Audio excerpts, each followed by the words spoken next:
दोस्तों नमस्कार।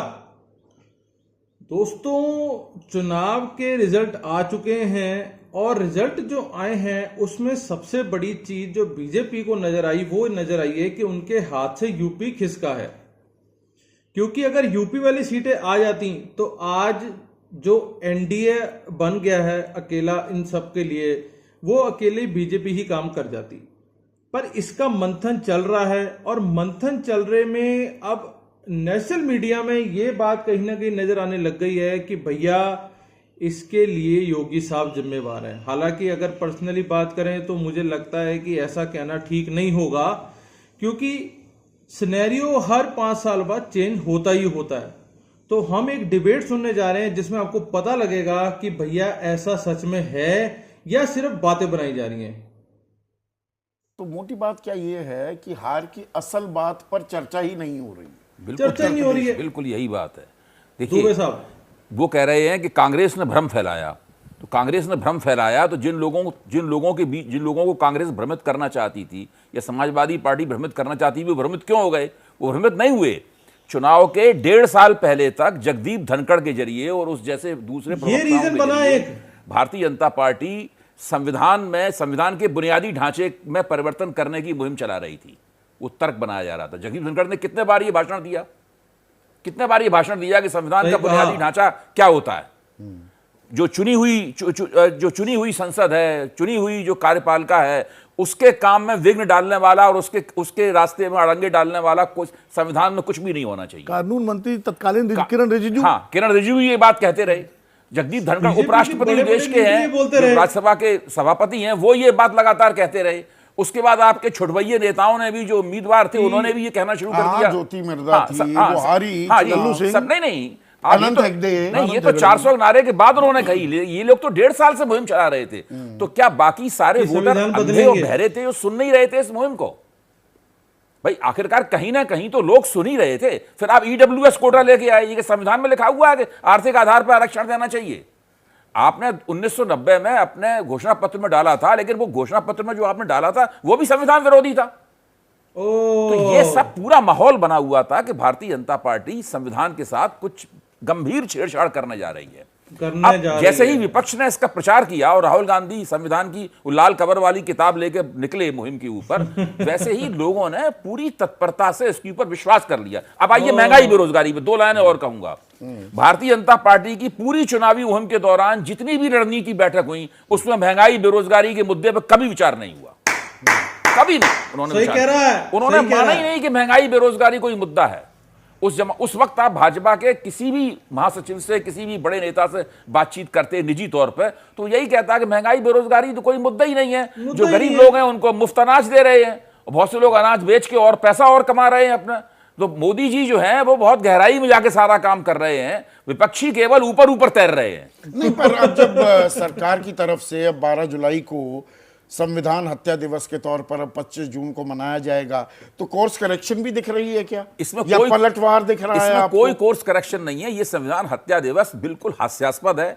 लोग सोच रहे होंगे कि संविधान की हत्या दिवस, संविधान बचाओ दिवस नाम रखते, कुछ तो कम से कम शब्दों का, अभिव्यक्ति का नाम रखने के कुछ कायदे, कुछ संहिताएं होती हैं, उनका पालन करते।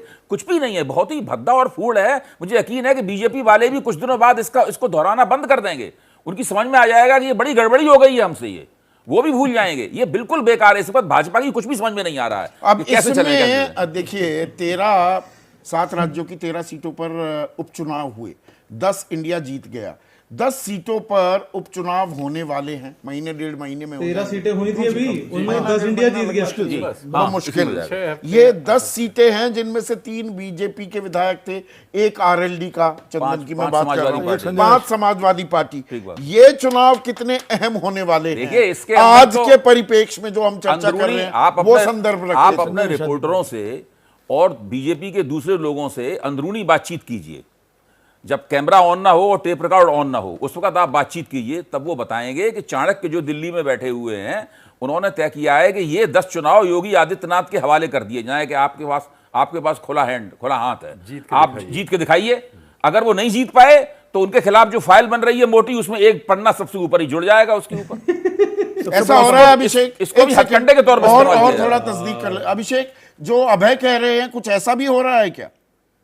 मतलब इस तरह की रणनीति भी अपनाई जा रही है, खेमेबंदी हो रही है? देखिए एक बात मैं एकदम क्लियर कर दूं संदीप, क्योंकि यूपी का जो लगातार एक के बाद दूसरे चुनाव है, एक चीज बहुत ही क्लियर होनी चाहिए, क्योंकि हम टिकट डिस्ट्रीब्यूशन की जो पूरी प्रोसेस है उसको आज से नहीं देख रहे हैं। जब मतलब जब कहीं भी ना कहीं योगी अगर ऐसा आदित्यनाथ हो जब रहा है से तो सीएम योगी बने हैं साहब के उसके लिए बाद से नेगेटिव जो पॉइंट भी इकट्ठे चुनाव करे जा हुए रहे हैं, हैं। योगी आदित्यनाथ का, और यही बीजेपी का संगठन तर्क दे रहा है कि योगी आदित्यनाथ का कोई से तो कभी नहीं रहा है, तब बीजेपी कैसे जीत रही थी, और जब बीजेपी हार गई तो टिकट योगी आदित्यनाथ की मर्जी से नहीं दिए गए, ये कैसे हो गया? तो ये एक बड़ा इशू है। और जो 10 उपचुनाव की बात है, इन 10 उपचुनावों को वैसे ही संचालित किया जाएगा जैसे पहले ही संचालित किया आता रहा है।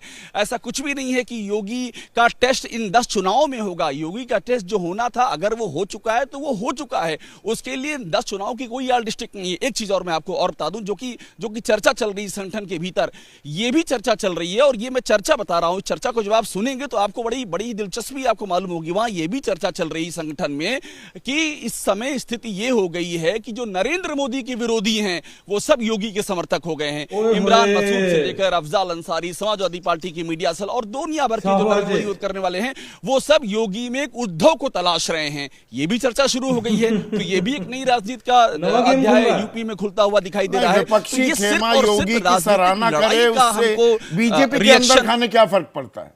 वो तो जो चीजें जैसे अनफोल्ड कर रही हैं वो तो और चलती रहेंगी, बल्कि ये तो कमजोरी साबित हो सकती है योगी आदित्यनाथ के लिए कि आप विपक्षी खेमे के बड़े प्यारे हो रहे हैं। ये वही मैं आपसे कह रहा हूं कि ये बीजेपी के भीतर की चर्चा है संदीप। इसमें मतलब मैं कोई रीजन नहीं दे रहा हूं, ये जो हो रहा है, और मैं ये इसलिए कह रहा हूं कि बीजेपी के अंदर इतनी सारी धाराएं आंतरिक लड़ाई की छिड़ गई हैं। योगी का जो खेम है ये अमूमन बीजेपी के साथ नहीं होता था। मैं यहाँ पर एक छोटा सा कमेंट, आखिरी कमेंट मनोज आपसे चाहूंगा।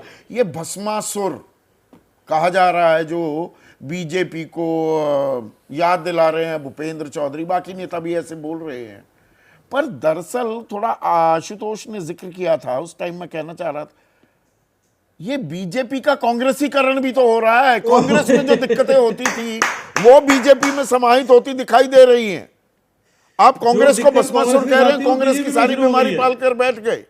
और उसमें जो बात अभी अभिषेक कह रहे थे योगी आदित्यनाथ को लेकर, जो अभय दुबे ने सिरा एक जो छेड़ा, कैसे आप उसे आंकते हैं?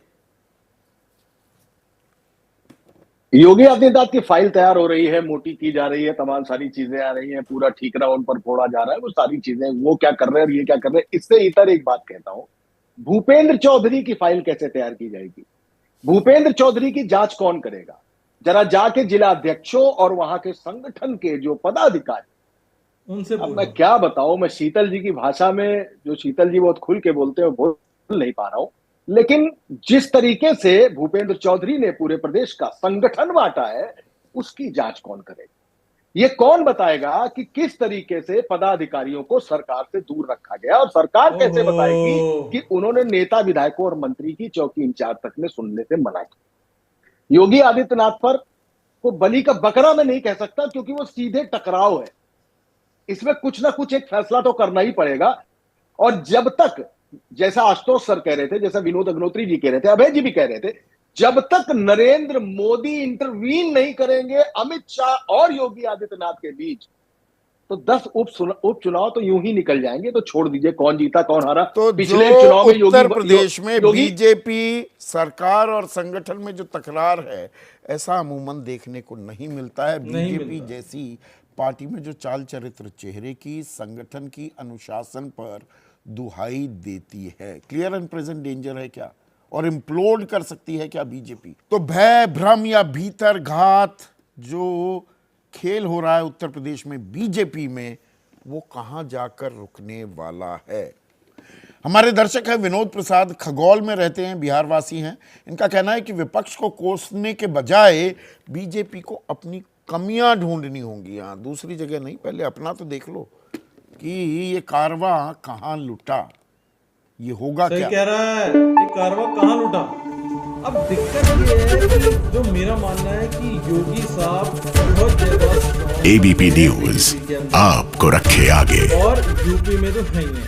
अगर बीजेपी ये कोशिश भी करती है ना उनको हटाने की और उसकी जगह कोई और रखने की, तो मुझे ऐसा लगता है कि बात वो बनेगी नहीं जो वो बनाना चाह रहे हैं। आने वाले टाइम पे इलेक्शन भी है और जो पकड़ योगी साहब की है ना पूरी स्टेट के ऊपर, वो कोई और या इस तरीके का चेहरा भी मुझे नहीं लग रहा कोई आमने सामने या उनके आसपास भी फटक रहा हो। बाकी तो सब अंदरूनी राजनीतियां हैं, आपको आने वाले टाइम पे सब पता लग जाएगा। तो मिलते हैं किसी अगली वीडियो पे, तब तक के लिए जय हिंद।